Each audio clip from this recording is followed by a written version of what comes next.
Stock market today की को founder VLA Ambala हैं और मार्केट वेटरन अरुण केजरीवाल जी भी हमारे साथ कार्यक्रम में शामिल हो रहे हैं। बहुत बहुत स्वागत है आप दोनों का ही आज इंपॉर्टेंट दिन हमारे साथ जुड़ने के लिए। Thank you so much. Good morning. Arun sir, अगर आप मेरे को गुड हाँ morning. Please. Good morning Sandeep. हाँ, मुझे लग रहा था सर आपको मेरी आवाज़ शायद नहीं मिल रही है। तो सर ये दो मेन इवेंट्स हैं दुनिया भर में, हम देख रहे हैं कि काफ़ी कुछ हो रहा है। एक तो ये एआई रिलेटेड जो पूरा पैनिक मचा हुआ है वो, उसके साथ साथ ये यूएस और ईरान के बीच में आज बातचीत होने वाली है। और तीसरा फैक्टर अगर आप देखेंगे तो ये आप मान लीजिए कि यूएस में जो नतीजे आ रहे हैं वहाँ पे जो दबाव बन रहा है वो एक फैक्टर आप मान लीजिए। अब इंटरेस्टिंगली सर, ये जो डॉलर इंडेक्स में सर्ज हमने देखा और बॉन्ड यील्ड्स फिसल रही है यूएस के मार्केट्स में, इन सब के बीच में इसको समझा कैसे जाए? क्योंकि कल एक केवल बेरोजगारी दावा बढ़कर आया, उससे डॉलर इंडेक्स को स्ट्रेंथ मिल गई और बॉन्ड यील्ड्स वहाँ पे फिसलती हुई दिखी हैं। जरा अगर आप समझा पाए हमारे दर्शकों को ये चल क्या रहा है ग्लोबल मार्केट्स में। बिल्कुल वही हो रहा है जो आपने कहा, चल क्या रहा है किसी को समझ में नहीं आ रही।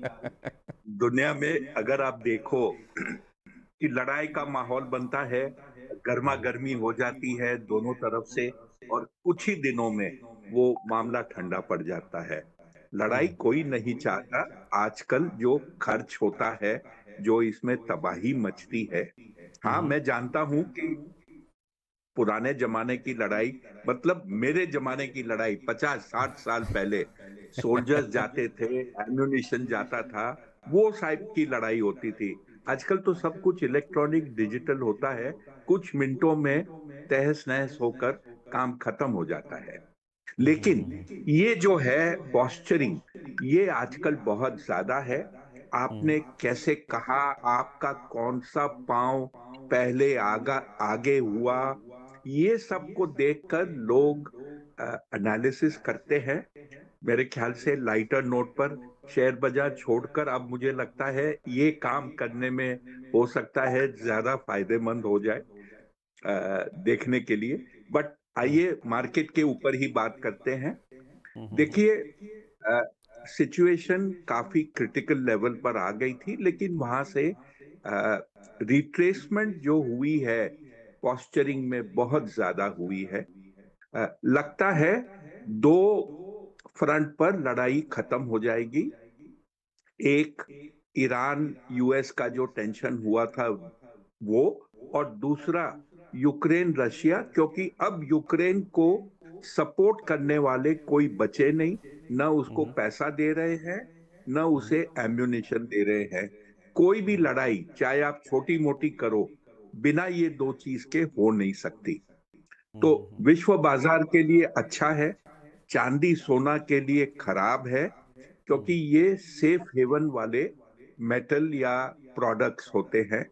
अगर शांति होने लगे तो इनमें कुछ गिरावट आती है। मैं टेक्निकल या और कोई सब्जेक्ट पे बात नहीं कर रहा हूं, ये एक ओवरऑल बात कर रहा हूं। जहां तक अपने बाजार का सवाल है, मोटा मोटी एक चीज समझिए, जो ट्रेड पैक्ट या ट्रेड डील की बात थी वो अपने आप हो गई, और वो इसलिए हुई क्योंकि इंडिया यूके की जो डील है 18 साल लगी लेकिन हुई। तो ट्रम्प साहब को ये लगा अरे मैं तो रह गया, और उन्होंने हट करके ये ट्रेड डील कर ली। और जो ट्रेड डील की फाइन प्रिंट अगले 1, 2, 3, 4 दिन में जो मिलेगी, आपको लगेगा कि ये डील भारत के हित की डील है, और इसमें जो सरेंडर की बात की जा रही थी एक अलग फोरम पे, ऐसा कुछ नहीं हुआ। ठीक है, ओके। अच्छा सर, आज दो मेन इवेंट्स हैं जो कि ज़्यादा इम्पैक्ट करेंगे मार्केट्स को। तो आपके हिसाब से सर आरबीआई की पॉलिसी, उसमें क्या एक्सपेक्टेशन है? वो ज़्यादा भारी पड़ेगी या फिर जो दोनों देशों की बैठक होने वाली है यूएस और ईरान की ओमान में? देखिए, मेरे ख्याल से जो आरबीआई की पॉलिसी है उसमें भी वो पॉस्चरिंग बहुत ज्यादा है। इन्फ्लेशन, ट्रेड डील का इम्पैक्ट, लिक्विडिटी, ये सब को लेकर आरबीआई गवर्नर क्या बोलते हैं। इस साल की पहली मीटिंग रहेगी, और वो एक तरह का एक फोरकास्ट देते हैं जब पहली मीटिंग करते हैं साल की, कि उनको आने वाला कैलेंडर ईयर कैसा कैसा लगता है। ये सब में थोड़ी सी इम्पोर्टेंस है। बाकी मुझे लगता नहीं है कोई खास इम्पोर्टेंस इसे देना चाहिए, सिर्फ इसलिए मतलब रेट कट की कि उम्मीद नहीं बहुत कर रहे आप? कुछ मैं नहीं कर रहा, क्योंकि लगता नहीं है मौजूदा स्तर पर रेट कट की गुंजाइश है इकोनॉमी में। ओके, ठीक है। और ये जो बैठक हो रही है सर, उससे क्या एक्सपेक्टेशंस हैं? कुछ होगा या केवल पोस्चरिंग है? सर, बैठक में कुछ न कुछ निकलना होगा।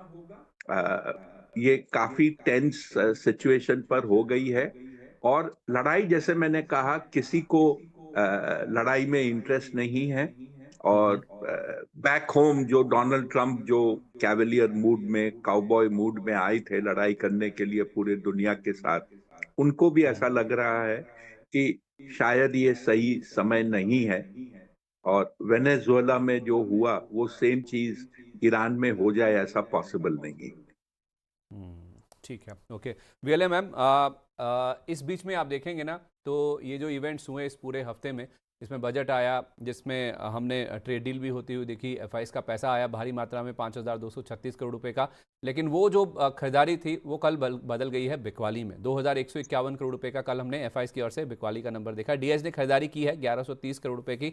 अब जो नेट नेट नंबर बचा है ना एफआईएस का खरीदारी का इस महीने के लिए, जो 5 सेशंस बीते हैं, आज छठा दिन है, 695 करोड़ रुपए के आसपास की खरीदारी बची। जो उन्होंने 5,236 करोड़ रुपए की खरीदारी 3 तारीख को की थी, 2 तारीख की डील अनाउंसमेंट के बाद, उस नंबर ने पूरा सिनेरियो बदल दिया था ये फरवरी महीने का। लेकिन कल जो नंबर आ गया 2,151 करोड़ रुपए की बिकवाली का, उसे आप कैसे रीड कर रही हैं?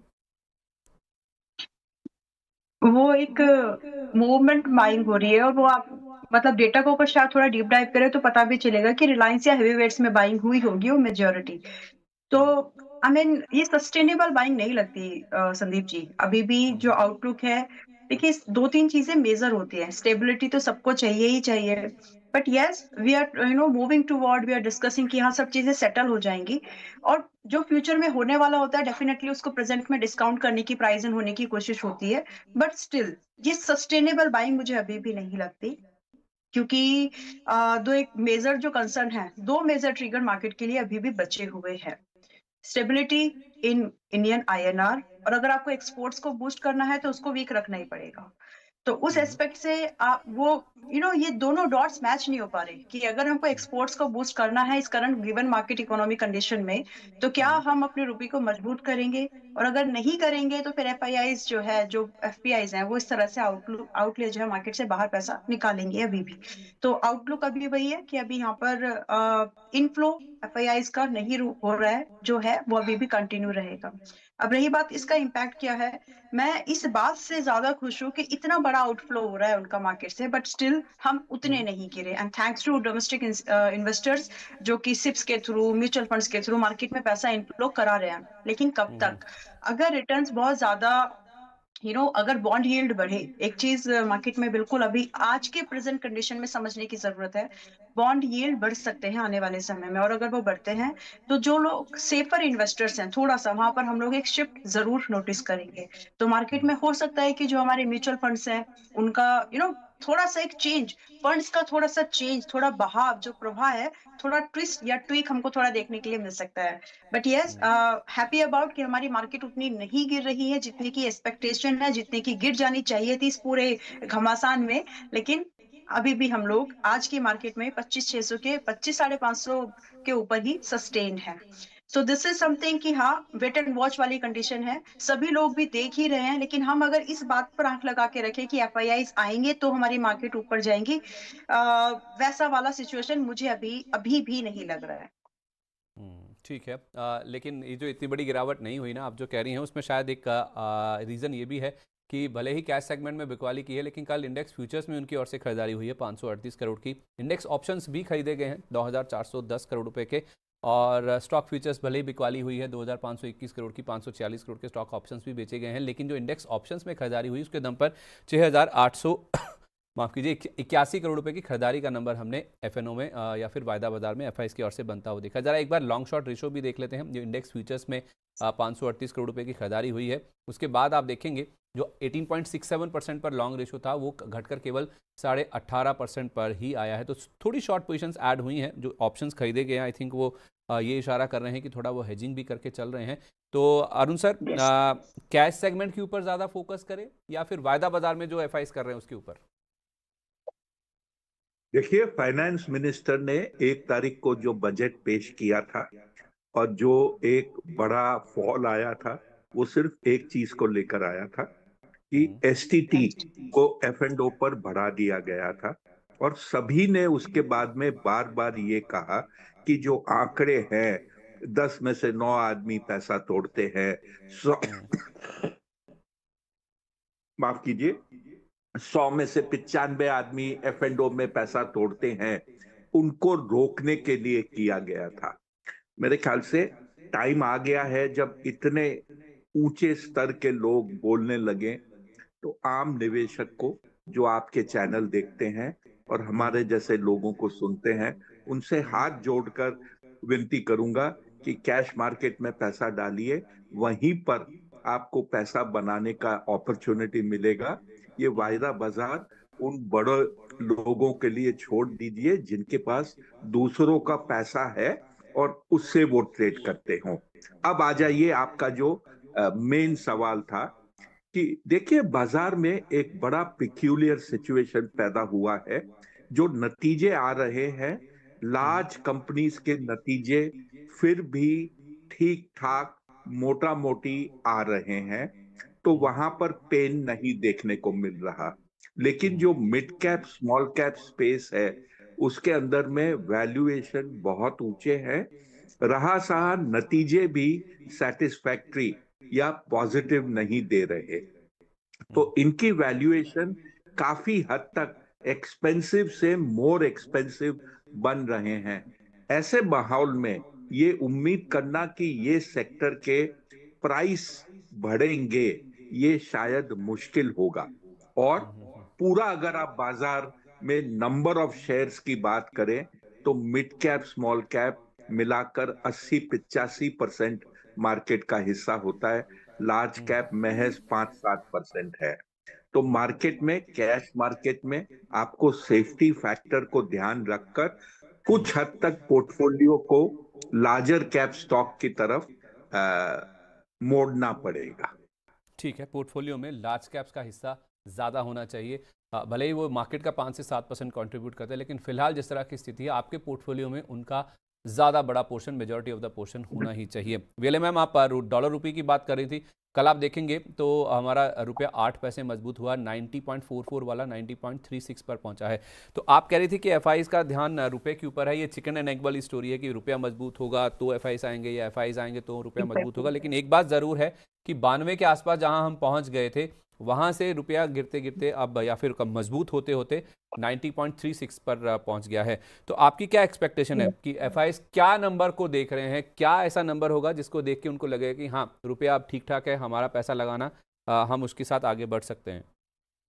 80 रुपए के आसपास इज लाइक कि वहां से आप अगर 80 क्लोज टू 80 पे आ जाए ना, तो रुख थोड़ा सा स्लो हो सकता है, क्योंकि एक बड़ा दबाव बिकवाली वाला 80 के ऊपर ही शुरू हुआ था। तो हम्म, मुझे लगता है कि 80 रुपए से नीचे रहना चाहिए, और ये एक मैजिकल नंबर बन सकता है, क्योंकि 10 साल की इन्फ्लेशन वो, हालांकि ये तो बढ़ते समय के साथ में आपकी करेंसी मजबूत होनी चाहिए, लेकिन हम यहाँ उल्टी बात कर रहे हैं वैसे, कि हम्म, बढ़ते समय के साथ में 10-12 साल में हम डेप्रिशिएट हुए, चलो ठीक है, but still the situation is कि कम से कम 90-90 न्यू नॉर्मल नहीं रहना चाहिए। विद इन अंडर दी 80 अगर ये रहता है, तो कहीं ना कहीं एक सूद करेगा, क्योंकि इमर्जिंग मार्केट में, हमारे जैसे मार्केट्स में, अगर आप थोड़ा सा एक्सपोर्ट्स ओरिएंटेड अगर बन रहे हैं, तो भी 80 के आसपास, और कंसिडरेबल है कि आप ग्रो कर रहे हैं, आप अपनी करेंसी को, लाइक चाइना, आप थोड़ा सा उसको वीकनेस रख रहे हैं ताकि आप एक्सपोर्ट्स को बूस्ट कर सके। तो ये सारी चीजें हैं, बट अकॉर्डिंग मुझे लगता है कि अगर यहाँ करंट प्राइस है 10-15% घट जाए, रिलीफ मिल जाए 90 के नीचे आकर के 80 के अंदर अगर ये आ जाए, तो थोड़ा सा हम सेंटिमेंट्स को बदलते हुए देख सकते हैं। सब्जेक्ट टू जीडीपी की ग्रोथ जितनी दिखाई गई है वो घटे ना, साथ में जो हमारे क्वार्टर ऑन क्वार्टर बेसिस पर जो हमारे रिजल्ट्स हैं, जो ग्रोथ है, वो भी ना घटे। तो करंट जो है उसमें ये एक्सपेक्टेशन है कि जैसा है उसमें थोड़ी सी ग्रोथ दिखे और रुपी अंडर 80 आ जाए। तब जा ठीक है, करके सेंटिमेंट्स मैं थोड़े और नतीजों की मजबूत बन मैं सकते हैं। नतीजों की बात कर रहा हूं मैम, लेकिन आपकी क्या एक्सपेक्टेशन है? आज जो बैठक हो रही है उसमें रुपये की अगर हम बात करें तो आरबीआई की पॉलिसी भी काफ़ी हद तक डिसाइड करती है, तो आपका क्या एक्सपेक्टेशन है? आज कोई रेट कट की होप्स हैं, हाँ या ना? 25 बीपीएस, यस। है होप? एक्सपेक्टेशन तो है 25 बीपीएस मोस्ट लाइकली कट हो सकता है, क्योंकि ठीक है, स्ट्रॉन्ग ओके। डिसीजंस लेने में, यस। हाँ ठीक है, चलिए ओके, परफेक्ट है। तो अरुण सर कह रहे हैं कि कोई होप नहीं है, आप कह रही हैं कि एक 25 बेसिस पॉइंट का रेट कट होना चाहिए। तो इन उम्मीदों के बीच में, महत्वाकांक्षाओं के और बीच में 10 बजे क्या फैसला आता है ये हम्म देखना होगा। आप कुछ ऐड कर रही हैं? मतलब इट इज, बट बात सिर्फ इसको एक, अगर एक ये एक्सपेक्टेशन ये भी थी कि एसिडिटी घट जाए लेकिन कंडीशन ऐसी है एफआईएस के लिए कंडीशन एलटीसीजी कम ऐसी हो है, जाए, हुआ कुछ भी नहीं। यस। हुआ कुछ नहीं, तो मतलब आप ये देख सकते हैं कि रुझान, मतलब इट इज लाइक कि मतलब जो भी हो रहा है हमको जो अपनी जीडीपी को बूस्ट करने के लिए जो लगेगा, will do that, it hmm is like this. So on this note, just trying to gauge that, तो 25 बीपीएस की पॉसिबिलिटीज लगती है। लेकिन फेड नहीं कर रहा है, नए फेड चेयरमैन आ गए, मतलब ऑलमोस्ट हो गया, नेक्स्ट शायद उन्हीं का रहेगा। हम्म तो वहां से रेट कट की उतनी पॉसिबिलिटीज, प्रोबेबिलिटी बची नहीं है। मतलब कितना काटोगे, ऑलरेडी हम बहुत लोएस्ट पर हैं। और अभी अभी जो मैंने एक शुरुआत में बात की थी ना संदीप जी, कि हम्म हो सकता है कि बॉन्ड यील्ड की तरफ, यानी बॉन्ड मार्केट की तरफ लोगों का रुझान और बढ़े। उसका कारण ये भी है कि अगर आप लिक्विडिटी मार्केट में और बढ़ाएंगे तो उसका करेंगे कैसे? इंटरेस्ट रेट कम करेंगे। अब इंटरेस्ट रेट अगर कम होता है तो इसका सीधा असर आपकी एफडीज पर भी जाता है। ऑलरेडी बैंक हायर रिटर्न देने की कोशिश कर रहे हैं फिक्स डिपॉजिट्स लाने के लिए, बैंक्स में डिपॉजिट्स लाने के लिए। अगर ये घटता है तो इट्स लाइक कि डिपॉजिट रेशियो जो है ना, और थोड़े प्रॉब्लमेटिक कंडीशन में जाएंगे। तो ये एक्सपेक्टेशन है। मतलब देखते हैं, ये सिचुएशन बड़ी टफ है, मतलब it's not so easy to take decision, अभी का सिचुएशन ऐसा है। चलिए ठीक है, परफेक्ट है। तो हम फिर जो दूसरा फैक्टर है जो कि बाजार की चाल निर्भर करता है वो है नतीजे, तिमाही नतीजे। अरुण सर आप भी कह रहे थे, मैं नतीजों की तरफ बढ़ता हूँ खबरों वाले शेयरों में।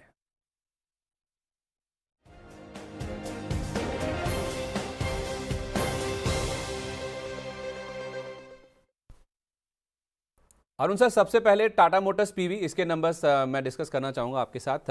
कल इस कंपनी का मुनाफे के मुकाबले घाटा आ गया है, एक्सपेक्टेड था, क्योंकि जेएलआर को लेकर जिस तरह का पूरा ये तिमाही रही थी उसमें काफ़ी प्रेशर था। जो इनके ऊपर एक साइबर अटैक भी हुआ था, उसका इम्पैक्ट हमने नंबर्स पे देखा है। लेकिन रेवेन्यू 26% बढ़ने के बावजूद ये कंपनी घाटे में आई है। बिड्डा भी 7% बढ़ा है और मार्जिन इनके 4.5% पर रहे हैं 5.3% वाले। बाजार मान के चल रहा था कि मार्जिन बढ़कर 6.8% पर आते हुए नजर आएंगे। तो सर टाटा मोटर्स पीवी क्या करना चाहिए इन नंबर्स के बाद? कैसा है रुझान रह सकता है और करना क्या चाहिए किसी को? देखिए, जो अंग्रेजी में जो एक कहावत है, नी जी। जर्क रिएक्शन, शेयर में गिरावट देखने को मिलेगी।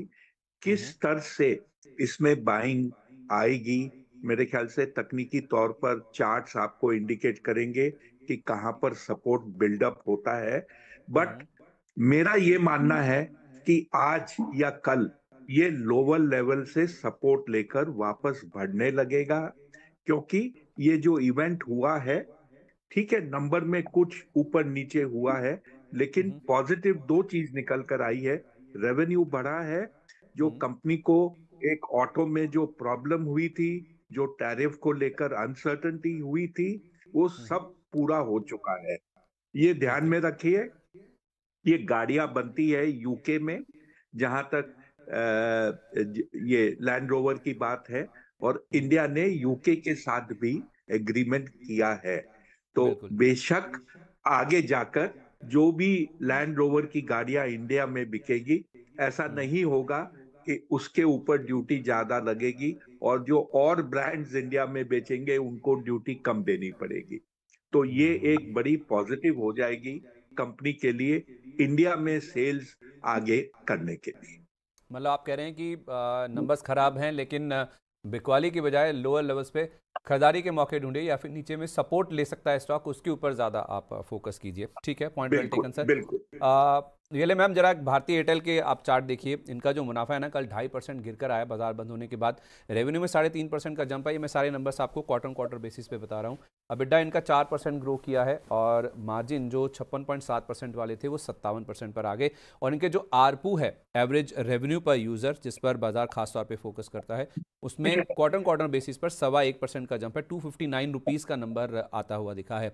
आपका मैम क्या एक्सपेक्टेशन है, नंबर्स के बाद आज कैसी चाल रह सकती है? नंबर्स के पास थोड़ा सा डाउन साइड रहेगी, लेकिन वो थोड़ी सी ही रहेगी। It's very limited, it's capped actually. और क्लोज टू 1990, अगर आप ग्राउंड फिगर लें तो 2000 के आसपास कल के सेशन में क्लोज हुआ है। In my opinion we should try to buy this. और एक एक्यूमुलेशन जोन बनता है, not immediately price of course, लेकिन 1850 के आसपास से लेकर के आपको 1900 की रेंज में आपको बाइंग एक्यूमुलेशन के बारे में सोचना चाहिए। And this is something, an investment idea that you can really hold for another 1 year. तो एक साल का नजरिया से कम में इसमें पैसा मत डालिए फर्स्ट ऑफ ऑल, बिकॉज इसकी जो प्राइस स्टोरी या फिर जो इसका नेचर है काम करने का, मुझे ये ट्रेड लायक नहीं लगता। मुझे ये इन्वेस्टमेंट के मायने पर खरा ज्यादा लगता है। तो अगर आप एक इन्वेस्टमेंट का आइडिया ढूंढ रहे हो जिसको आप आराम से होल्ड कर सके और मार्केट की फ्लक्चुएशन बहुत ज्यादा उसको परेशान ना करे, आई मीन एक थोड़ा सा स्टेबल स्टॉक अगर आप ढूंढने की कोशिश में है, सो भारतीय एयरटेल उसमें फिट बैठता है। तो आप जितना हो सके आज की मार्केट में आपको थोड़ा बहुत एक डिप मिलने की कोशिश होगी, और वो मोस्ट लाइकली 1850 से 1950 की रेंज में अगले कुछ दिनों तक ये आपको मिलेगा। So as possible this close as possible to close this range, आप यहाँ पर एक बाइंग करने की कोशिश बिल्कुल कर सकते हैं। सो जितना हो सके लोअर प्राइस पर बाय करने की सलाह है। और मेरा यहाँ पर जो एक पॉसिबल टारगेट है, क्योंकि मैं यहाँ पर एक साल भर का नजरिया लेकर चल रही हूँ, तो I am expecting a new highs in this, और ये बहुत पॉसिबल है मतलब। और टारगेट की अगर बात करें स्पेसिफिकली तो 2230 should be the first target, जिसके बाद अगर आपको और होल्ड करना है तो आप ट्रेलिंग करके होल्ड कर सकते हैं, जिसमें कि एक्सटेंडेड जो प्राइस मूवमेंट है डाउन द लाइन 1 ईयर आपको 2500 के नजदीक नजदीक तक मिल सकता है। स्टॉप लॉस यहाँ पर जो क्लोजिंग बेस पर आपको मेंटेन करना ही चाहिए, it should not be below 1750। 1750, तो आप कहने की 2500 तक का मूव आ सकता है। 1750 आपका स्टॉप लॉस होना चाहिए। अरुण सर, इसी ग्रुप की एक कंपनी है भारतीय हेक्साकॉम, इसके नंबर्स भी आए हैं। नंबर्स बहुत शानदार हैं सर। 80% से ज़्यादा इनका मुनाफा ग्रो किया, 81.5% टू बी प्रिसाइज। रेवेन्यू में 5% का जंप है। ये नंबर्स आपके सामने ईयर ऑन ईयर बेसिस पर है। बिड्डा 9% ग्रो किया है और मार्जिन में भी आप देखिए 2% का बड़ा जंप आया है। सर आपके सामने अगर सर दोनों विकल्प हों या फिर आपको एक चूज करना हो भारतीय एयरटेल और भारतीय हेक्साकॉम में से, आप किसके साथ जाएंगे? तो देखिए 15% का प्राइस आर्बिट्राज है दोनों कंपनियों के बीच में, भारतीय एयरटेल भारतीय हेक्साकॉम। हो सकता है अगर वो आज घटता है भारतीय एयरटेल और ये बढ़ता है तो ये 15%, 12-13% पर आ जाए। बट नंबर वाइज ये दिख रहा है कि हेक्साकॉम का परफॉर्मेंस आगे जाकर बेटर हो सकता है। ये ध्यान में रखिए, इसके पास बहुत लिमिटेड एरिया है, बट इसमें जो हिस्सेदारी है सरकार की निकलकर भारती की बढ़ गई है। पब्लिक हिस्सेदारी बहुत ज्यादा नहीं है। ये कंपनी करीब 1.5-2 साल पहले लिस्ट हुई थी, जब हाँ जी। सरकार ने अपनी हिस्सेदारी बेची थी। ये नॉर्थ ईस्ट में ज्यादा करके बेस्ड है इंडिया में, जो एक बहुत ही इंपॉर्टेंट एरिया है देश के टेलीकॉम मार्केट के लिए। तो आज के दिन रुझान भारतीय हेक्साकॉम की तरफ पॉजिटिव ज्यादा रहता है भारतीय एयरटेल के बनस्पत। अच्छा, चलिए ठीक है, परफेक्ट है। विले मैम जरा LIC को देखिए, एक सरकारी कंपनी है ये। कल जो मुनाफे का नंबर आया है वो 17% बढ़कर आया 12,958 करोड़ रुपए पर, और जो नेट प्रीमियम इनकम है वो भी 1,07,000 करोड़ से बढ़कर 1,26,000 करोड़ पर आई है। बीच में बात ये आई थी कि शायद सरकार कुछ OFS के जरिए हिस्सेदारी बेच सकती है, फिर वो मामला ठंडे बस्ते में चला गया। LIC में करना क्या चाहिए? LIC में इन्वेस्टर को तो बाय करना चाहिए, लेकिन आज के दिन में बट इन्वेस्टमेंट के लिए जो एक बहुत बढ़िया प्राइस लगता है Sandeep ji, it is very close to 750, और अभी चल रहा है 840 पर। तो एज ऑन डेट ट्रेड करना चाहिए, और जितना आपको 750 के पास मिले वहां पर इन्वेस्टमेंट। सो आज के लिए एक स्ट्रेटेजी है that we can use. Market जब ओपन होती है तो most likely you will get it within 830 to 840 के रेंज में ही आपको मिलेगा। वहां से हमें एक पॉसिबल टारगेट स्विंग ट्रेड का टारगेट मैं सिर्फ दे रही हूँ। ये आपको यहाँ पर स्विंग ट्रेड के लिए लगभग 870 से लेकर के 885 रुपए का भाव टारगेट के तौर पर मिल जाएगा। एंड उसके बाद में हम वापस एक स्लो डाउन प्राइस में बोलिए या फिर प्राइस क्रैक बोलिए, जो नाम देना है टेक्निकली दे सकते हैं, बट एक प्रॉफिट बुकिंग उसके बाद एक एक्सपेक्टेशन मेरी है कि वो आएगी। उसके बाद आप अगर इसमें चाहें तो एज क्लोज टू 750 के आसपास एंट्री बनाने के बारे में रख सकते हैं।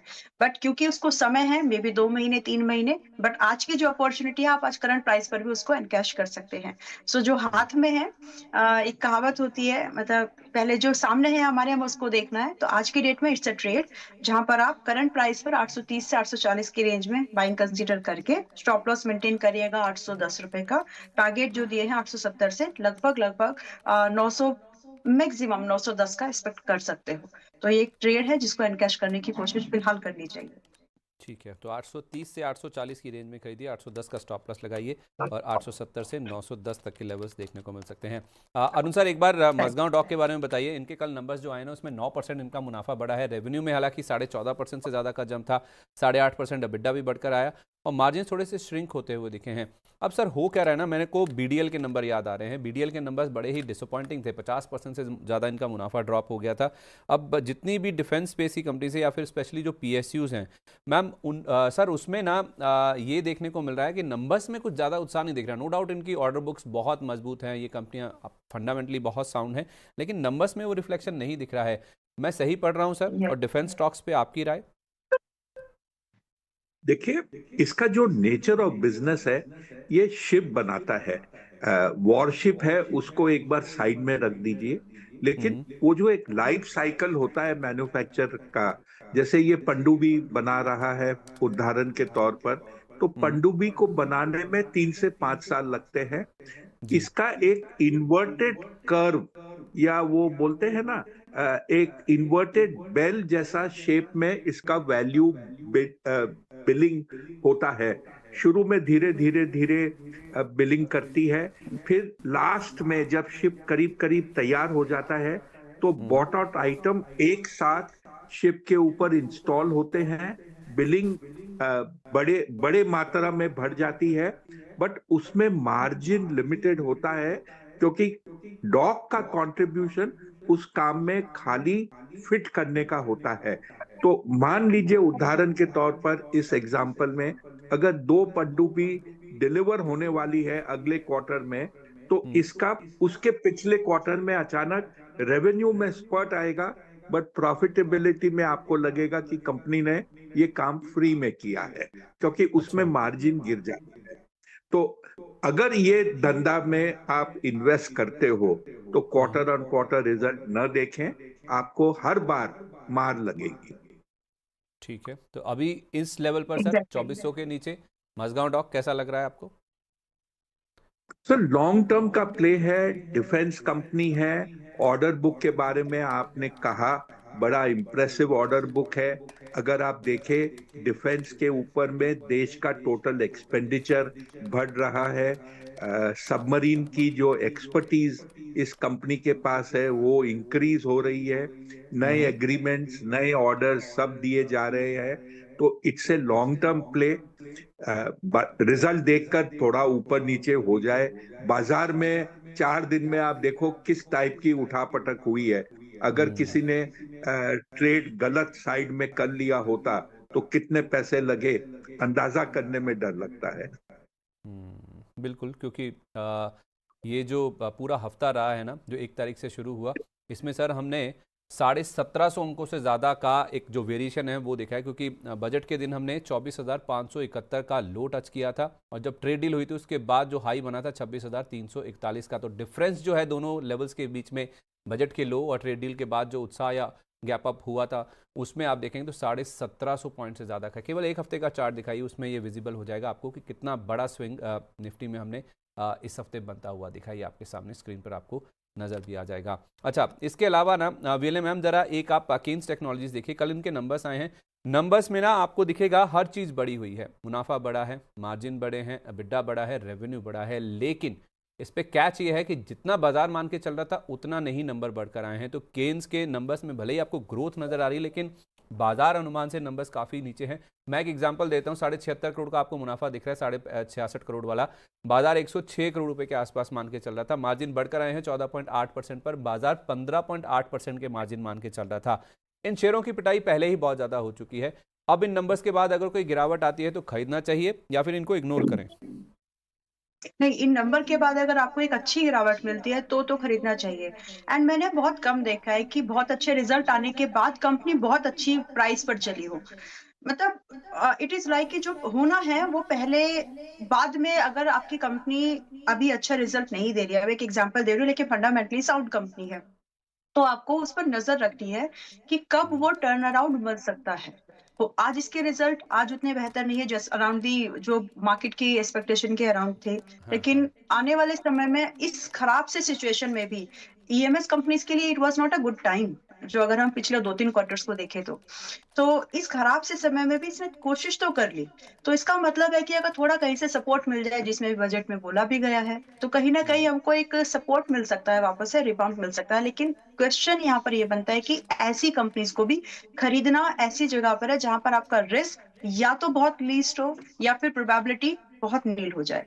तो दोनों चीजों पर आपको फोकस करना चाहिए। और अभी भी इस घटते भाव के बाद में, अब ये रिजल्ट जब प्राइस इन हो जाएंगे, अगला एक और क्वार्टर जब प्राइस इन हो जाएगा, तो कहीं जाकर के ये स्टॉक अपने सेक्टर के इक्विवेलेंट पर आता है, अब जाकर के मल्टीपल्स के मामले में। तो थोड़ा थोड़ा कंफर्ट शायद अभी मिलना शुरू हो जाए प्राइस की वजह से, इन सब चीजों जो रिजल्ट्स आए हैं। सो स्पेसिफिकली प्री मार्केट में दिख भी रहा है कि ये 5% आज गैप डाउन होगा। सो इन माय ओपिनियन, मैं एक बड़ा दूर का भाव आपको दे रही हूँ। अगर वहां पर आपको ये ट्रिगर मिले, एंट्री मिले, तो फिर थोड़ा सा ही रिस्क है, लेकिन रिबाउंड में भी, जस्ट एक नॉमिनल से रिबाउंड में भी आपको अच्छा खासा रिस्क रिवॉर्ड बन जाएगा। आई मीन रिवॉर्ड बन जाएगा टेकन रिस्क के अगेंस्ट में। सो वो मेरी नजर में वो प्राइस जो आता है Sandeep ji, it is close to 3000। तो आज की मार्केट आपको गैप डाउन के बाद में 3400 का भाव दे देगी। तुरंत जंप मत करना, लगभग लगभग जितना हो सके नजदीक 3000 के आसपास बाय करिए। Just maintain a stop loss at 2700 से 10% का स्टॉप लॉस वहां से मेंटेन करो।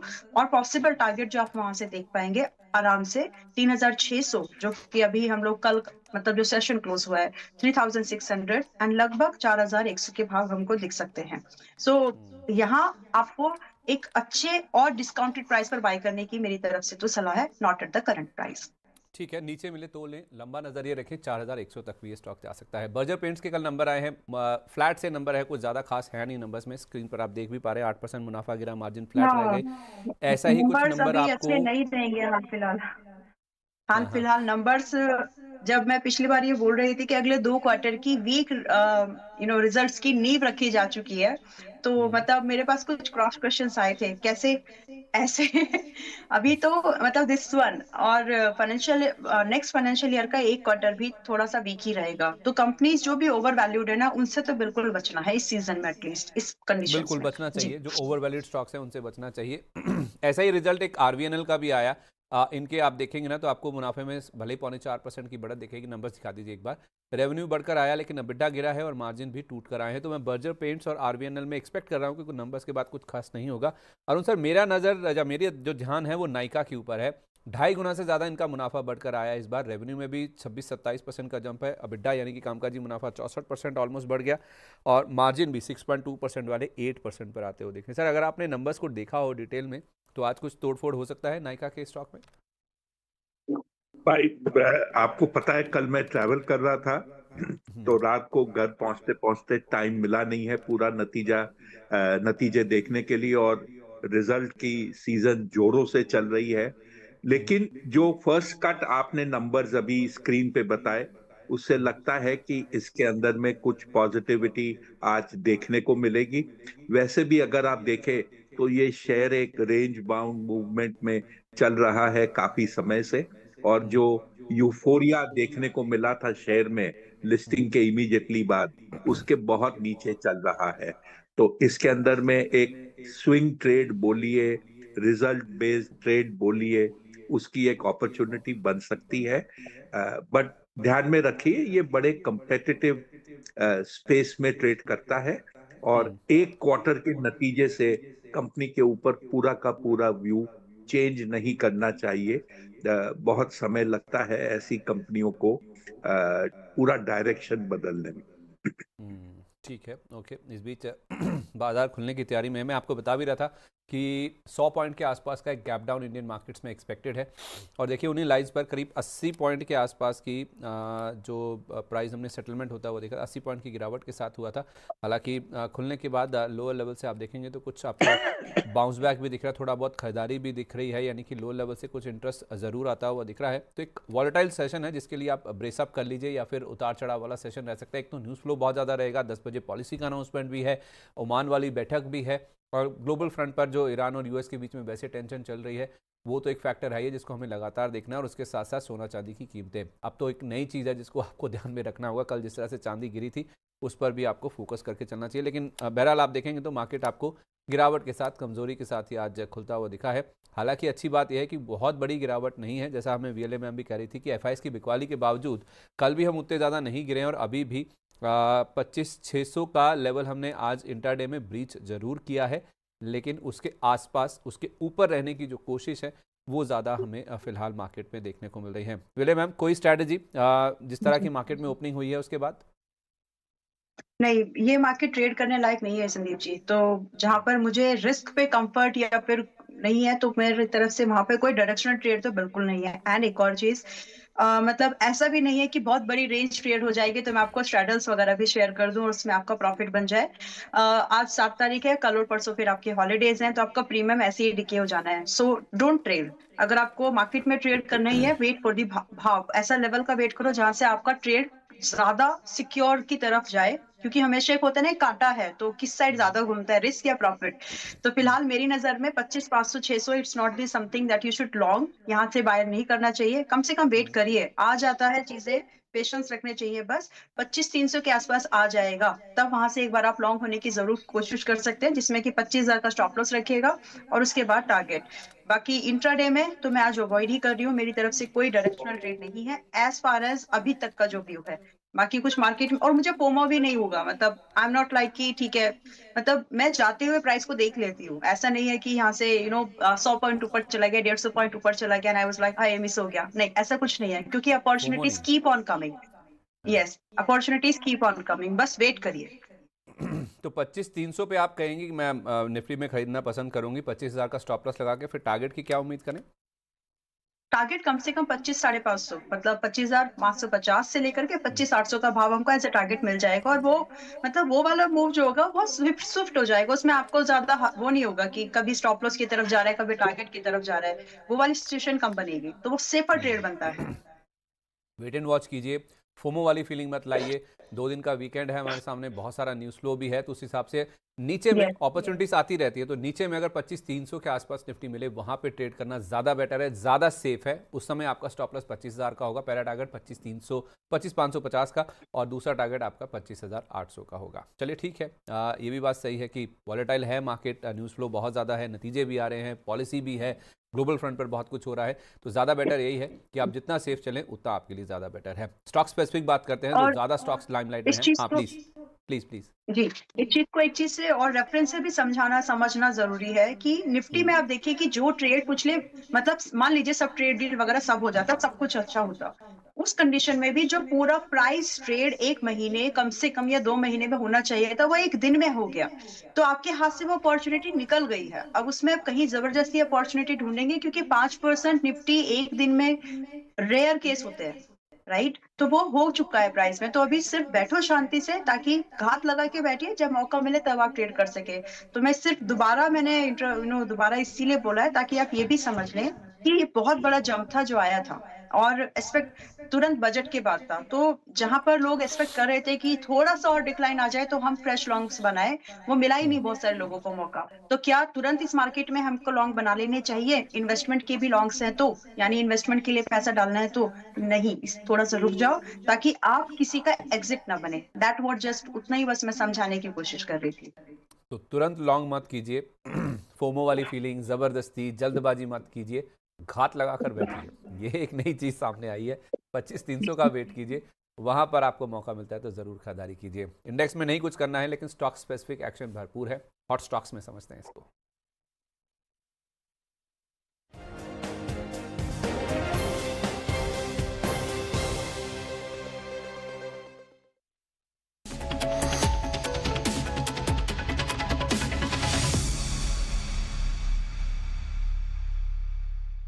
पहले नतीजों वाले शेयर ही देख लेते हैं। जैसे मैं कह भी रहा था आपको, नाइका के रिजल्ट्स अच्छे आए हैं, 4.25% की मजबूती इस स्टॉक में देखने को मिल रही है। LIC नंबर्स के बाद आप देखेंगे तो 4.25% का आप मूव इस स्टॉक में भी आपको नजर आएगा। एक स्टॉक है IGIL, जिसे आप इंटरनेशनल जेमोलॉजिकल इंस्टीट्यूट के नाम से जानते हैं। ये भी स्टॉक आज 4.25% की मजबूती दिखा रहा है। डिफेंस स्पेस में डेटा पैटर्न से एक स्टॉक है, इसको सामने लाइए। ये स्टॉक 4.5% के आसपास की मजबूती दिखा रहा है। अरुण सर, ये ज़्यादातर वो स्टॉक्स हैं जिनमें आज हम वॉल्यूम बेस्ड बाइंग इंटरेस्ट देख रहे हैं। उसमें हाल फिलहाल एक लिस्टेड कंपनी है साइन लाइफ साइंसेज, इसमें भी 4.5% का अप हुआ। और ABB पावर ये 10% ऊपर है। सर आई थिंक मैंने इसके रिजल्ट शायद मिस कर दिए हैं। ABB पावर में सर एक बार अगर आप देख के बताएं क्या करना है जो इतना बड़ा मूव देखने को मिल रहा है, अरुण सर? एक मिनट भाई, देखिए रिजल्ट का मैंने कहीं पे कुछ देखा नहीं है। एक सेकंड देखते हैं कुछ आया है क्या।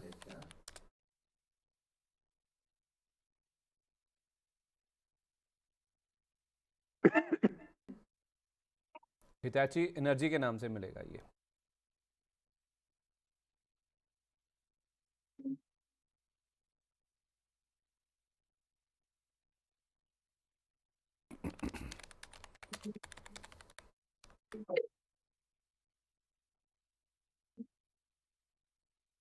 इसने भी रिजल्ट दिए थे कल।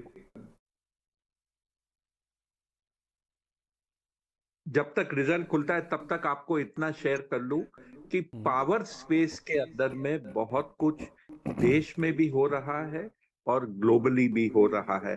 एक बड़ा जो काम देखने को मिल रहा है, जिस हिसाब से रिन्यूएबल एनर्जी की भरमार पूरे विश्व में देखी जा रही है, नए transmission lines, evacuation lines, transformers सभी जगह इंस्टॉल हो रहे हैं। आपको ये पावर इवैक्यूएट करना पड़ता है और जहां पर ये पावर जनरेट होता है वहां पर पावर कभी कंज्यूम नहीं होता, तो वहां पे वो ट्रांसमिशन लाइन बनी ही नहीं थी। तो ये पूरा का पूरा एक ब्रांड न्यू एक्टिविटी हो रही है। तो ट्रांसफॉर्मर का धंधा बड़े जोरों से हो रहा है और इसके अंदर में कुछ हद तक ये जो फॉरेन कंपनीज इंडिया बेस्ड है, जो यहाँ पर कुछ मैन्युफैक्चरिंग भी करती है, उनका ये काम में बड़ा हिस्सेदारी उनकी है। एक सेकेंड, ये रिजल्ट खुला। सर सेल्स में करीब करीब आप समझिए 14-15% की ग्रोथ हुई है। जहां तक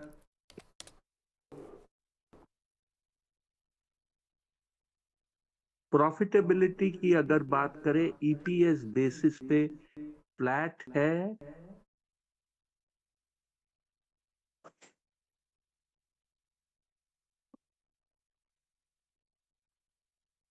प्रॉफिट बढ़ा है, इसीलिए अच्छा खासा ग्रोथ आया है प्रॉफिट में भी।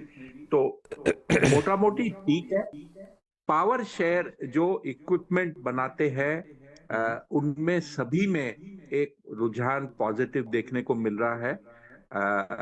मेरे ख्याल से इसका थोड़ा सा और डिटेल करके ऑर्डर बुक वगैरह कमेंट्री जो कल प्रेस इनकी एनालिस्ट कॉल हुआ था उसके बाद व्यू मैं दे सकूंगा।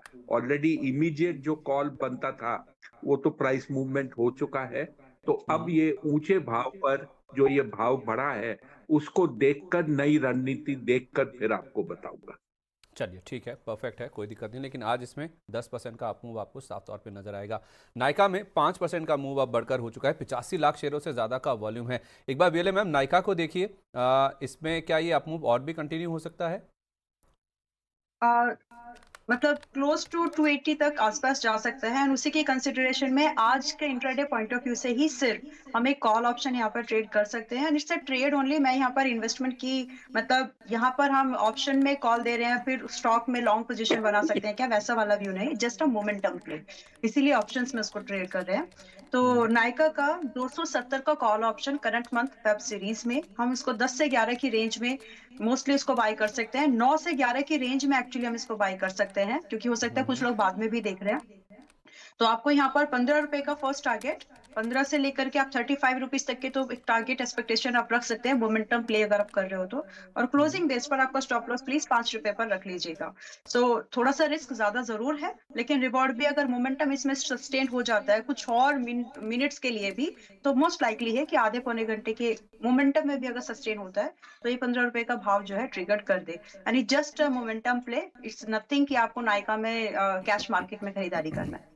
तो 9 से 11 में खरीदना है, 270 रुपये का स्ट्राइक प्राइस वाला, यानी कि जिस भाव पर अभी ये स्टॉक खड़ा है उन्हीं के आसपास था। तो आप वैसे स्पॉट में क्या एक्सपेक्ट कर रही हैं, कहाँ तक टारगेट जाता हुआ दिख रहा है स्टॉक का? स्पॉट पे बेयर मिनिमम है 280 तो देख पा रही हूँ, तो 280 का तो लग रहा है कि आज एक बार टच करे इसका, एक बार अपर सर्किट भी हमको देखना चाहिए। 284 का अपर सर्किट है, बट पॉसिबल है कि एक बार 280 तो चला जा सकता है। ठीक है, ओके। तो इस तरह से आप चाहें तो नायका में ट्रेड करके चल सकते हैं, जहाँ पे मोमेंटम काफ़ी स्ट्रांग है, 5% के आसपास की तेज़ी यहाँ देखने को मिल रही है। अच्छा, अरुण सर, एनसीसी के नंबर्स भी कल आए थे। एनसीसी में हम देख रहे हैं कि 4-4.25% के आसपास की गिरावट है।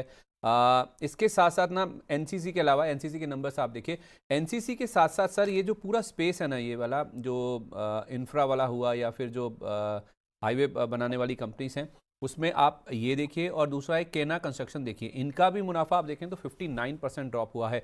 सर आप काफ़ी कीनली ट्रैक करते हैं इन कंपनियों को, मुझे पता आपकी महारत है इसमें।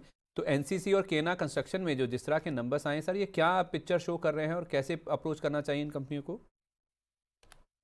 सर, एक चीज जो मैं इन्वेस्टर्स को समझाना चाहता हूं, देखिए मॉनसून का क्वार्टर कंस्ट्रक्शन कंपनियों के लिए खराब होता है। इनको जो पेमेंट्स मिलते हैं, जो ये रेवेन्यू जनरेट करती है, बिलिंग करती है, ये सब कुछ माइलस्टोन के हिसाब से होता है। मॉनसून इस बार एक्सटेंडेड रहा था, काफी सिवियर या एक्सटेंसिव रहा था। कुछ हद तक बिलिंग में जो कहते हैं मिसमैच हुआ था। जो क्वार्टर में आपको थोड़ी सी गिरावट देखने को मिली है रेवेन्यूज में या नंबर्स में, वो अगले क्वार्टर में मेकअप हो जाएगा।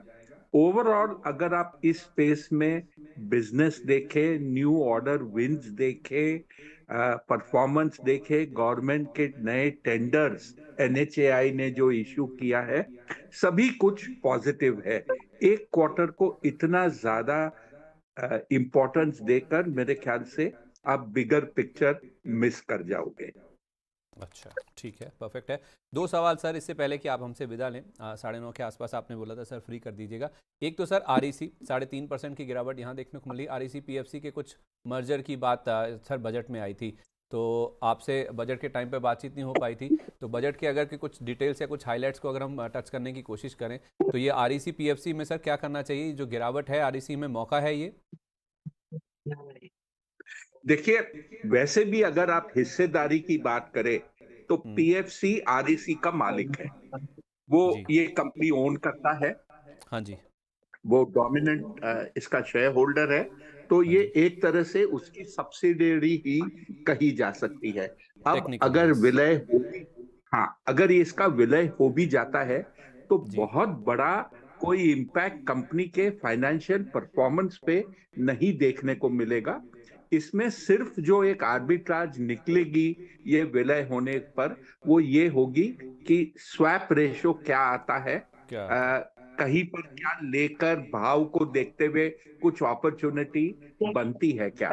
दूसरा ध्यान रखिए कि इसकी जो भी मर्जर रेशो मान लीजिए वो अनाउंस होती भी है, तो सरकार ये इंश्योर करेगी कि उस टाइप का कोई अपॉर्चुनिटी बाजार में ना हो, नहीं तो सवाल उठाए जाएंगे वैल्यूएशन पर।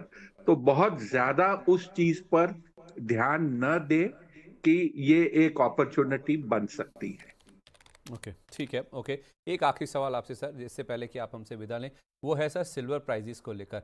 अब सिल्वर में सर कल हमने एक बहुत बड़ी गिरावट देखी थी इंटरनेशनल मार्केट्स में भी, डोमेस्टिक मार्केट में भी। आज फिर से आप देखेंगे करीब 3% के आसपास का गोता आपको चांदी लगाती हुई नजर आ रही है। अगर आप मार्च का महीने का प्राइस देखेंगे ना सर, जो आपके सामने भी है, 7,300 रुपये से ज़्यादा का आपको फॉल दिखेगा। 2,36,000 के आसपास जो चांदी है वो ट्रेड करती हुई नजर आ रही है। सर एक तो मुझे आउटलुक दीजिए कि चांदी में ये हो क्या रहा है, और उसके बेसिस पर चांदी में भी, फिजिकली भी, और उसके साथ साथ जो हिंदुस्तान जिंक का स्टॉक है उसमें कैसे ट्रेड करना चाहिए, कैसे पोजीशन बनानी चाहिए? देखिए, थोड़ा सा लंबा इसका जवाब रहेगा, कोई लेकिन बात नहीं। मैं इन्वेस्टर्स को दिल से ये बात बताना चाहता हूं कि जी। अगर आप चांदी गोल्ड में कुछ भी करना चाहते हैं तो आप इसमें काम सिर्फ ईटीएफ या फिजिकल मेटल में काम कीजिए। फ्यूचर्स में ये सोचकर कि कोई प्रॉब्लम नहीं है, मैं पोजीशन लेवरेज करके काम कर सकता हूं, मत कीजिए। ये पिछले 15 दिन का जो मूवमेंट हुआ है, लोगों की अच्छी अच्छी पोजीशन साफ हो गई है। मैं मेरे ये जो एडवाइस है बड़े सिंसियरली दे रहा हूं। आप छोटा ट्रेड कीजिए, ईटीएफ खरीदिए, वहां पर आपको मार्जिन कॉल नहीं आएगा, क्योंकि आप उसमें फ्यूचर फॉरवर्ड ऑप्शन पर ट्रेड नहीं कर सकते हो। अब आ ठीक है। जाइए आउटलुक। इसमें to a great extent outlook depend करता है जियोपॉलिटिकल सिचुएशन पर। यह है एक कारण। दूसरा कारण इसमें यह होता है कि जहां पर भी आपको ये लगता है कि ऑल्टरनेट एसेट में पैसा डालना है, तो इक्विटी के बाद आजकल ऑल्टरनेट एसेट में प्रेशियस मेटल यानी कि बुलियन गोल्ड सिल्वर में एक रुझान सा बन गया है कि 5% से लेके 15% आपके पोर्टफोलियो का उसमें इन्वेस्ट होना चाहिए। तो ये एक नया, मैं फैशन वर्ड यूज नहीं कहूंगा, बट ये एक न्यू एसेट क्लास लोगों के सामने बनकर आई है। और जी। जिस रफ्तार से चांदी और सोने के दाम बढ़े हैं, ये रुझान बहुत ज्यादा बढ़ गया है। और अब वो फोमो फीलिंग भी आ गई है कि अगर मेरे पास गोल्ड सिल्वर में इन्वेस्टमेंट नहीं है तो मैं रह गया। ये इसके यही यही कारण सवाल है। जो ये यही सवाल है सर, एक्चुअली मैंने पूछा इसीलिए था। ये जो फोमो वाली फीलिंग है ना सबके मन में, हर कोई पूछता है कि चांदी ले लूं क्या। 4,20,000 वाली हाँ, 2.5 लाख आ गई, 2,25,000 आ गई। तो मैं यही कहूंगा लोगों को, अगर आप लेना चाहते हो तो उतना लीजिए जितना कि आप पे कर सकते हो। और लेने के दो तरीके हैं, एक है ईटीएफ और दूसरा है आपका फिजिकल। फिजिकल में अगर आप मान लीजिए 1 किलो भी आप चांदी लेते हो तो आज के भाव के हिसाब से करीब 2.5 लाख रुपया होता है। तो ऐसा नहीं है कि इन्वेस्टर ये कहे मेरे रेंज के बाहर है या मैं इन्वेस्ट नहीं कर सकता। आपका दूसरा सवाल था हिंदुस्तान जिंक। हिंदुस्तान जिंक दो काम करता है। एक, वो जिंक निकालता है, माइनिंग करता है, और उस जिंक के साथ कुछ मात्रा में चांदी सिल्वर मिलती निकलता है। है जी। हाँ, तो ये जो चांदी या सिल्वर उसको मिलती है वो बेचता है। इंडिया में ही उसका कंजम्पशन हो जाता है क्योंकि अच्छी खासी डिमांड है। यहां तक कि मैं ये बोल सकता हूं कि जितनी चांदी वो उसके यहाँ प्रोड्यूस होती है, बल्क ऑफ दैट चांदी कोटा और राजस्थान में ही कंज्यूम हो जाती है। बड़ा मार्केट है फिजिकल चांदी का राजस्थान में। अब आ जाइए, अगर आप फंडामेंटल की बात करें, जैसे चांदी के बाजार में तेजी आई, ये 2.5 लाख से 4 लाख हुआ, प्रमोटर ने ओएफएस के जरिए बड़ी मात्रा में शेयर हिंदुस्तान जिंक के बेचे। और बिल्कुल। ये एक इत्तेफाक है। मैं किसी के ऊपर कोई किस्म का एलिगेशन नहीं लगाना चाहता। उसके 2 दिन बाद चांदी में बड़ी गिरावट आई। तो एक छोटा सा कहना चाहता हूं, तो क्या अनिल अग्रवाल जी को पता था पता कुछ था। होने वाला है या नहीं? यहीं पे छोड़ना चाहूंगा। इससे ज्यादा बोलूंगा तो शायद अनिल जी का फोन आ जाएगा, अरुण क्या बोला। Very nice sir. कुछ चीज़ें सांकेतिक होती हैं और उनको देखना समझना चाहिए, और वो तजर्बे के साथ आता है। जो आपका तजर्बा आप लाते हैं ना सर अपने साथ, वो सच में ही काबिले तारीफ है सर। बहुत शुक्रिया आपका sir, thank you so much अपना कीमती समय आज हमारे साथ शेयर करने के लिए। जिन भी स्टॉक्स को लेकर बातचीत हुई है सर, उनमें कोई डिस्क्लेमर सर? सर, डिस्क्लेमर थोड़ी बहुत मैंने चांदी सोने की बात की, तो मैंने कुछ क्वांटिटी फिजिकल ली थी साल शुरू होने के समय। ठीक है, ओके। बहुत शुक्रिया आपका sir, thank you so much अपना कीमती समय थैंक हमारे यू, साथ शेयर थैंक यू। करने के लिए। विले मैम, आपका व्यू चांदी पर, कि क्या चांदी आपके पोर्टफोलियो में होनी चाहिए, क्या अभी लेनी चाहिए, और उसके बेसिस पर फिर मेटल स्टॉक्स पर आपकी राय? अभी तो नहीं लेनी चाहिए अभी, क्योंकि एक जंप आया और उसके बाद अभी वापस से वो जो डेड कैट बाउंस जैसा मूवमेंट था वो हो गया।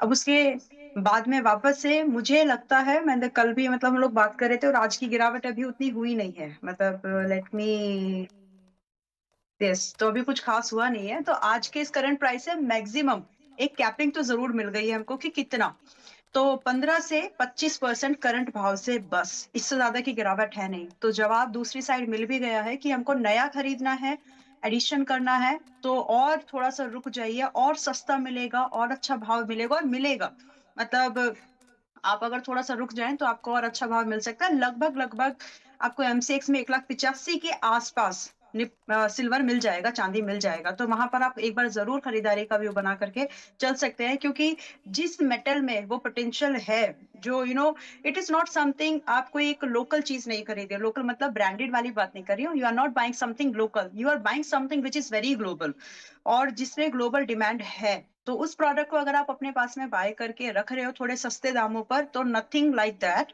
और दूसरी बात, 1,85,000 का भाव भी ऐसा भाव है जो महंगा नहीं लगता किसी भी एंगल से, अगर आपका इन्वेस्टमेंट का नजरिया है तो।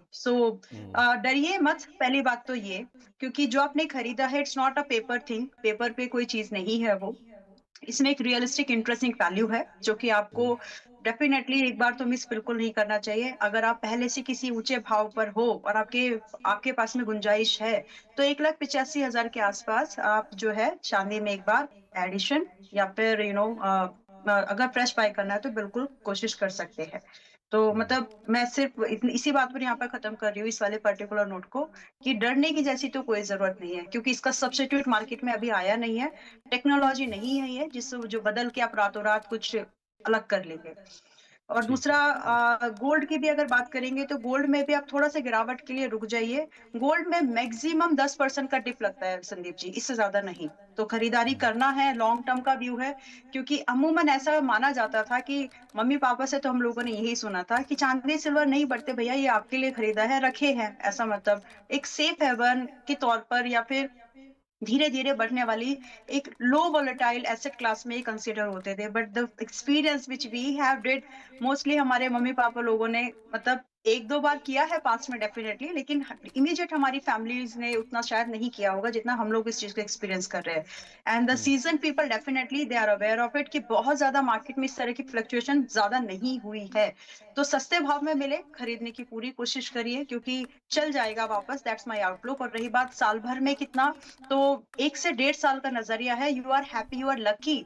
मतलब मैं तो इस चीज को उस एंगल से देख रही हूँ कि जो चांदी और सोना भागे थे, मतलब पीपल वर लाइक कि हाय रे क्या करे, मिल ही नहीं रहा है, इस वाली जो लोगों के हाथ में कंडीशन आ गई थी। तो जिन लोगों को मौका मिले खरीदने की कोशिश करिएगा, और 1 से 1.5 साल का कम से कम अपना नजरिया रखिएगा, क्योंकि ये ऐसे मेटल्स हैं जिनके ऊपर आपका हेज भी है, मतलब आपका पोर्टफोलियो ग्लोबल ग्लोबल डिमांड में भी हेज बनता है गोल्ड से। दूसरा, इंडस्ट्रियल यूटिलाइजेशन भी है। अब चाहे आप कोई भी दूसरे मेटल्स को उठा लीजिए, कॉपर लीजिए, एल्यूमिनियम लीजिए, कहीं ना कहीं these are interlinked a little bit. ठीक है। ओके, दर्शकों के सवालों की और भी बढ़ता हूँ मैं। आज हमारे पास समय भी कम है, क्योंकि 10 बजे पॉलिसी का अनाउंसमेंट हो जाएगा, तो हमें वहाँ पे भी शिफ्ट करना होगा। कुछ एक सवाल ले लेता हूँ जल्दी जल्दी, मैम आप जवाब देने की कोशिश कीजिए। मेरी तरफ से थोड़ी जी, डिले है, मैं आपके ऊपर प्रेशर बनाने की कोशिश नहीं कर रहा हूँ। विजय लक्ष्मी जी का पहला नहीं, इट्स सवाल है, ओके। हमारी प्राइम मेंबर हैं। आप ही वाला नाम है मैम, आपकी हम नाम है ये। तो कह रही हैं कि मुझे अपराज इंडस्ट्रीज़ पे व्यू दिलवा दीजिए। 165 शेयर हैं 337 के प्राइस पर। 337 के, ठीक है। देखिए, वैसे तो आपका स्टॉप लॉस ट्रिगर हो गया, अभी मैंने चार्ट अभी ओपन करूंगी तो देख के बताऊंगी अभी, but your stop loss is already got triggered. But still अगर आपका देखिए आउटलुक थोड़ा लंबा बना नहीं पड़ेगा आपके पास में, मुझे नहीं लगता कि जो लोग स्टॉप लॉस नहीं काटते, तो इस चीज से एक दूसरा चीज समझ में आ जाता है कि ज्यादा फंड्स रहते नहीं है अमूमन लोगों के पास में। तो कहीं ना कहीं संदीप जी, ये कहने की मन बहलाने वाली बात होती है कि हो सके तो एवरेज कर लो, जनरली होते नहीं है लोगों के पास में जो लोग स्टॉप लॉस को ब्रीच कराते हैं। और ये मतलब लॉट ऑफ पीपल के साथ ये चीज मैंने एक्सपीरियंस की है। So whatever you have, just hold, try to give time. आपके टाइम से जब आप इसको टाइम दे रहे हो निकल जाएगा ऊपर, इतनी तो पॉसिबिलिटीज इसमें है। एंड पॉसिबल टारगेट यहाँ से जो आप एक्सपेक्ट करेंगे 350 आराम से आपको एक प्रॉफिटेबल एग्जिट दे सकता है ये। तो 350 और 370 के भाव टारगेट के तौर पर मुझे दिखते हैं, but do maintain a stop loss. जो लोग फ्रेश बाइंग करने का विचार कर रहे हैं इस व्यू के बाद में, तो पहले तो आप स्टॉप लॉस सुन लीजिए कि 235 रुपए का स्टॉप लॉस है। एंड दूसरी बात ये कि आज तो बिल्कुल नहीं खरीदना है, खरीदना भी है तो कम से कम अभी ये 280 पर है, आप एक भाव नोट कर लीजिए 265 पर आए तो फ्रेश लॉन्ग कर सकते हैं। अच्छा, वैसे आप एवरेज करने के लिए नहीं कह रही ना इनको? मत करिए, मत करिए। ठीक है। तो एवरेज करना है तो 265 पर आज तो बिल्कुल मत करिए, 265 के आसपास आएगा। बाकी मैं एवरेज करने के लिए इसलिए भी नहीं बोल रही हूँ क्योंकि ये ऐसे ही चल जाएगा। जहां पर कभी लगता है कि एवरेज करने से ही आपको प्रॉफिटेबल एग्जिट बनता है, हम वहां पर एवरेज की सलाह देते हैं, मतलब वहां पर आप एवरेज करके अपना एग्जिट ढूंढने की कोशिश करो। But I don't think so कि यहाँ पर आपको एवरेज करने की जरूरत है, ये ऐसे ही आपको एक प्रॉफिटेबल एग्जिट दे देगा। तो जिन लोगों को फ्रेश बाय करना है 265 पर, बाकी आपको एवरेज की जरूरत नहीं पड़ेगी मोस्ट लाइकली। चलिए ठीक है, ओके। अगला सवाल मैं ले रहा हूँ, ये एक कियान सात्रा जी का है। ये कह रहे हैं कि अनंतराज 569 पे और कनेक्स 1308 रुपए पर है। शुड आई एवरेज और क्विट? दो नाम है इनके पास, दो शेयर हैं। अनंत राज है and केनस्टेक and connects micro. करनेक्स। Okay ठीक है। अनंतराज, अनंतराज तो देखिए अभी मतलब न्यूज के, अगर आपने न्यूज के बेस पर बाय किया है डेटा सेंटर एंड ऑल, तो मतलब आपको और आप ओवर पोजिशनड है तो मैं कुछ नहीं कह सकती। लेकिन अगर आप एक एनर्जी के एंड डेटा सेंटर के इस कॉम्बिनेशन को, जिसमें दोनों कंपनी एक तो स्टोरेज में भी ये काम करती है, दूसरा चीज डेटा सेंटर में भी इसने जस्ट कदम रखा है, तो अगर आप इन दोनों चीजों में इसकी पोजीशनिंग, इसके मार्केट शेयर, बढ़ते हुए मार्केट शेयर को अगर आप समझ रहे हैं तो कहीं ना कहीं आप इसको फिलहाल होल्ड कर लो। बट आपके लिए एक स्टॉप लॉस जरूर है, आपका स्टॉप लॉस 470 से नीचे तो नहीं रहना चाहिए। बाकी रही टारगेट की, तो टारगेट्स आप इसमें 650 से 715 तक एक्सपेक्ट कर सकते हैं, बट स्टॉप लॉस को प्लीज प्रायोरिटी दीजिएगा, because if this breach that means कुछ तो फिशी है, मतलब कुछ तो अलग है जो मार्केट फिलहाल अभी प्राइसिंग कर रही है, जो बाद में शायद न्यूज में आए। तो अभी के लिए होल्ड 470 स्टॉप लॉस, 650 से 715 तक आपके टारगेट्स हैं। करनेक्स आपकी बाइंग आपने 1300 बोली है। करनेक्स में पहली बात तो बाकी सब लोग भी अगर आप हैं तो आप मतलब कोई और भी हो सकते हैं, तो फिलहाल कोई फ्रेश लॉन्ग नहीं बनाने हैं। और जो आप हैं ऑलरेडी, आप लोग डरिए भी मत, ऐसा भी नहीं है कि बहुत ज्यादा टूट जाएगा। लेकिन यस, एक एक रेट तो मुझे जरूर समझ में आता है कि कहीं ना कहीं हमें एक बार और 1050 के आसपास करनेक्स मिल सकता है। तो आप उस चीज को ध्यान में रख सकते हैं, which is like 30% loss from your buying. अगर आप उसको मैनेज कर सकते हैं तो एज इट इज होल्ड कर लीजिए, बिकॉज जी 1050 के बाद रिबाउंड होने के चांसेस बनेंगे। आपके लिए जो भाव है, एग्जिट भाव 1415 के आसपास आपका पहला टारगेट बनना चाहिए, उसके लिए तो आप होल्ड कर लीजिए। बाकी 1600 के लिए जो सेकंड टारगेट दिखता है उसके लिए आप चाहे तो ट्रेल कर सकते हैं, but this is really not the fresh buying suggestion as of now. ठीक है, ओके। अच्छा, इनके पास एक HDFC भी है, उस पर आपकी क्या राय है? HDFC bank.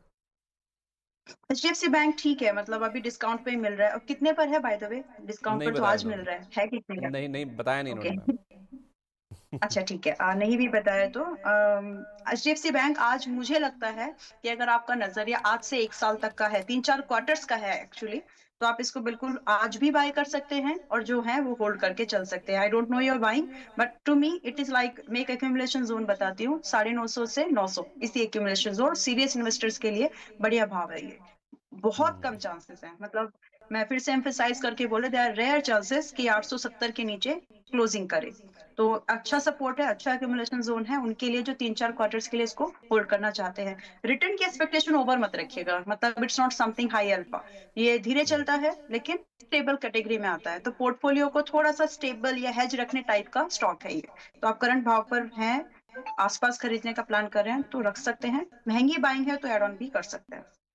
ठीक है, ओके। सुजलॉन पे आपकी राय दीजिए। हमारे एक दर्शक सवाल पूछ रहे हैं कि नतीजों के बाद क्या इसको खरीदना चाहिए? कल 6% गिरा था ऑलमोस्ट नंबर्स के बाद, हालांकि इनका मुनाफा 15% ग्रो होकर आया था। कल मार्केट आज के दौरान इनके नंबर्स आ गए थे और मुनाफा इनका बढ़कर आया है 445 करोड़ रुपए पर, जो कि पिछले साल के इस क्वार्टर से करीब 15% के आसपास का जंप है। लेकिन बाजार ने इन नंबर्स को पसंद नहीं किया मैम। अब इन लेवल्स के आसपास आज भी 1% के आसपास का ड्रॉप है। क्या इसमें खरीदारी करनी चाहिए? शंकर सिंह जी पूछ रहे हैं, 57 की इनकी खरीद है। 57 की खरीद है इसलिए थोड़ा सा, बट यस देखिए, सुजलॉन ट्रेडिंग लाइक स्टॉक नहीं है, इन्वेस्टमेंट कर सकते हो, रखे हैं तो रखे सकते हैं, ऐसा कोई प्रॉब्लम नहीं लग रहा है।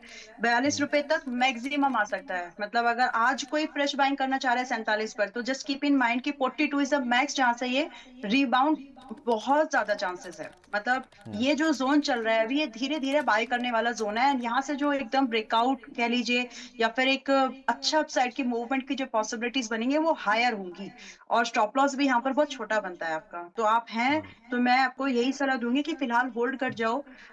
प्रोविजनिंग है आपके पास में तो अभी ऐड मत करो, थोड़ा सा और वेट एंड वॉच करिए कि आपको 42 रुपए के जितना नजदीक मिल सके वहां पर ऐड करना है। बाकी अगर जो लोग आज प्लान कर रहे हैं बाय करने का, वो लोग भी एज क्लोज टू 42 थोड़ा सा और एड ऑन कर सकते हैं और आज भी बाय कर सकते हैं। मुझे अभी ये स्टॉक ठीक लगता है। स्टॉप लॉस मैं यहाँ पर जो मेंटेन करके चलने की सलाह दूंगी वो 39 का होगा। वे जो टारगेट्स है for me 52 is the minimum first target, percentage wise good ही है वो। एंड क्योंकि आपकी बैंक 57 की है तो आपको दूसरे टारगेट के लिए वेट करना ही पड़ेगा, विच इज अराउंड 650, मतलब क्लोज टू 60 बोल सकते हैं। आपको बस तसल्ली देने के लिए बोल रही हूँ, लेकिन थोड़ा सा मुश्किल है वो टारगेट, अगर अच्छा, आपका नजरिया 2 क्वार्टर से इनको कम का है। तसल्ली अगर इनको आपका तसल्ली देना ना, मैम बीच में रोक रहा हूँ, माफ़ कीजिए, इनको तसल्ली देना मुश्किल है। क्यों? क्योंकि मैंने इन्होंने बाद में अपना सवाल और डिटेल में बताया। शंकर सिंह जी ने कह रहे हैं कि मैं नजरिया, 57 रुपये का जो मेरा प्राइस है, मेरे पास 3000 शेयर है, मैं 3 बार इसको एवरेज कर चुका हूँ पहले ही। तो इसमें अभी आप एवरेज करो मत बस, क्योंकि मैंने वो बोला ना कि कई बार लोगों के पास में गुंजाइश होती नहीं है, मल्टीपल एग्जांपल्स आते हैं संदीप जी ऐसे। सो आज एक एग्जांपल और मिल गया वैसा। सो जैसा है देखिए, सबसे पहले बस आप इतना समझो कि एनर्जी एक थीम है जिसमें कि अब जो है डिफेंस से जो सब थोड़ा सा बैकआउट हुए हैं, तो एनर्जी पर फोकस बढ़ सकता है। तो आप एनर्जी स्पेसिफिक स्टॉक्स में मोनोपोलिक या डुओपोलिक जो भी स्टॉक्स है उसमें आप थोड़ा थोड़ा चाहें तो इंटरेस्ट बढ़ा सकते हैं। एंड सुजलॉन का टाइम मुझे लगता है आ गया, तो अभी ज्यादा डिक्लाइन लगता नहीं है। 42 के नीचे मुझे नहीं लगता ये क्लोज करेगा, मतलब मार्च तक ये 42 के नीचे क्लोज नहीं करना चाहिए। 37 should be the last stop loss जो किसी भी पोजीशन में हमको होल्ड रखने की जरूरत है। एंड यहाँ से जो टारगेट है, तो आपकी बाइंग बहुत महंगी है, फिर भी 52 रुपए से लेकर के 59-60 तक का टारगेट मैं दे सकती हूँ आपको, जो मुझे लगता है कि 6 महीने से साल भर के नजरिए में आ जाएगा। ठीक है, ओके, परफेक्ट है। आपके लिए शंकर जी, और आई ऐड होप, नहीं करना है लेकिन। हाँ ठीक है, मैं समझ हाँ गया आपकी जी। बात मैम। तो आई थिंक हाँ। शंकर जी, आपके सवाल का पूरा समाधान हो गया होगा। जो आपकी सिचुएशन है मैंने पूरी तरह से मैम के सामने रख दी है। एक मैम, RVNL, इसके नंबर्स भी आए हैं, सवाल आ ही गया। चलो, अनिल जी का सवाल है, हमारे प्राइम मेंबर है, कह रहे हैं कि मेरे पास 355 रुपये के रेट पर 2000 क्वांटिटी है, 10% का लॉस है मेरा, मैं सेल कर दूं या फिर होल्ड करूं? 10% का लॉस इन्वेस्टमेंट के हिसाब से वैसे ही कुछ रहता नहीं है, लेकिन आप, मुझे लगता है परेशान इसलिए हो रहे हैं कि आपका ट्रेड का व्यू था। तो अगर ऐसा है तो ठीक है, अब एक बार को आज की डेट में मैं जस्ट एक नंबर दे रही हूँ, अगर ये 307 के नीचे 307 के नीचे क्लोज करे तो एग्जिट जी, प्लान डेफिनेटली आप कर सकते हैं, बिकॉज ओके। उसके बाद आपको यही 10% का नुकसान की भरपाई कैसे हो सकती है इसी स्टॉक में। ये अगर 305 के नीचे 307 के नीचे क्लोज करता है ना, तो 270 आ जाएगा। तो वहीं पर आप दोबारा इसमें एंट्री बना सकते हैं, because there your stop loss will be just at 244, and bounce back में भी आपको कम से कम 320 से 335 मिल जाएंगे। तो ये स्ट्रैटेजी फिलहाल आप इस पर वेट एंड वॉच के तौर पर रख लीजिए। ठीक है, ओके, परफेक्ट है। RVNL के अलावा ना, निष्ठा जी का सवाल है, -22 के नाम से इनकी आईडी, कह रही है कि मैंने एशियन पेंट्स ले रखे हैं 2700 रुपये के रेट पर, ओनली फ्यू शेयर्स, कुछ शेयर्स इन्होंने लिए हैं। अब कह रही हैं कि क्या मैं कुछ और ऐड कर सकती हूँ इसमें अपनी पोजीशन में? एशियन पेंट में 2700 वाला 2400 तो आ गया। नहीं, नहीं बिल्कुल भी नहीं, अभी तो नहीं, मतलब it's a big no as at current price. And why I am saying this, 2400 के आसपास में है और गिरेगा। पुल बैक की बात नहीं कर रही हूँ मैं, एक सिग्निफिकेंट डाउनसाइड की पॉसिबिलिटीज की बात कर रही हूँ। आई एम नॉट कंसिडरिंग कि यहाँ से 2-4-5% ऊपर जाए, I am not talking about this. मुझे जो आते हुए लगता है 2100 के आसपास आते हुए लगता है ये। तो ओह, तो और अभी ना आप लें अभी एग्जिट ये? भी कर लीजिए, कोई दिक्कत नहीं है अभी, और मत लीजिए, मतलब एग्जिट कर लीजिए if you can, if not तो होल्ड कर लीजिए, मतलब एग्जिट ही कर लीजिए, एक्चुअली वो ज्यादा बेटर है, बिकॉज 2100 रुपए तक आ जाएगा। ठीक है, ओके, परफेक्ट है। नैन्सी जी कह रही हैं गुड मॉर्निंग, ABDL 500 रुपये के रेट पर, बेल राइस 180 रुपये पर और अदानी पोर्ट्स 1500 रुपये पर कह रही हैं कि मैंने ले रखा है, मुझे आपका शॉर्ट टर्म व्यू चाहिए। और आई थिंक इन्होंने बातचीत सुन के पूछा है कि गोल्ड भी आएगा नीचे, तो आपने कहा ही था कि 10% मैक्सिमम और नीचे आ सकता है, तो